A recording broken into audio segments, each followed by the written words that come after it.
కోట్లకి వెళ్ళిపోతుంది. ఇప్పటికే అప్పు లక్షల కోట్ల రూపాయలు అప్పులు చేసి రాష్ట్రానికి అది గుదిబండ అయ్యిద్ది.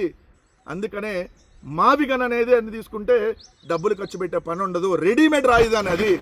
ఆల్రెడీ రోడ్డు మార్గం, రైల్వే మార్గం, జల మార్గం, వాయు మార్గం అన్నీ రెడీగా ఉన్నటువంటి మావిగన్నే బెటర్ అని మేము కూడా అందుకనే చెబుతున్నాం. ఇప్పటికైనా పవన్ కళ్యాణ్ గారు మరి జై అమరావతి కాదు, జై ఆంధ్రప్రదేశ్, మావిగన్ లాంటి దాన్ని తీసుకున్నాం. ఇది గుదిబండ, ఏదైతే అమరావతి అనేటటువంటి గుదిబండ వద్దు, మావిగన్ అనేటటువంటి గ్రోత్ ఇంజన్ తీసుకుందామని చెబితే కరెక్ట్గా ఇప్పటికన్నా ఉంటుంది. పవన్ కళ్యాణ్ గారు ఒకటైతే, మీరు జగన్ లాంటి మగాడిని ఎదుర్కోలేక సింగిల్గానే పోటీ చేయలేను, జగన్ గారిని ఎదుర్కోలేనని చెప్పి ఓపెన్గా చెప్పినందుకు సంతోషం. ఇంకోటైతే ఏదో నువ్వు నలిగిపోయావని చెబుతున్నావు. నువ్వు నలిగిపోలా, నువ్వు చక్కగా ఉన్నావు. నెల నెల ప్యాకేజీలు వస్తున్నాయి. ఎక్కితే స్పెషల్ ఫ్లైట్, దిగితే స్పెషల్ హెలికాప్టరు, దిగంగానే హెలికాప్టర్ రెడీగా ఉండదు, విమానం దిగంగానే. నలిగిపోయింది నీ జనసేన కార్యకర్తలు, నిన్ను సినిమాల ద్వారా అభిమానించిన అభిమానులు, కుక్కల్ని కొట్టినట్టు కొట్టించుకుంటుంది వాళ్ళు.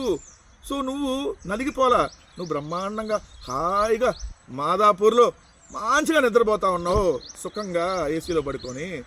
ఇక్కడ నలిగిపోతుంది, కొట్టించుకుంటుంది, ప్రైవేట్ వీడియోలు ద్వారా ఏదైతే అవమానాలు పొందుతుంది నీ జనసేన కార్యకర్తలు, నాయకులు.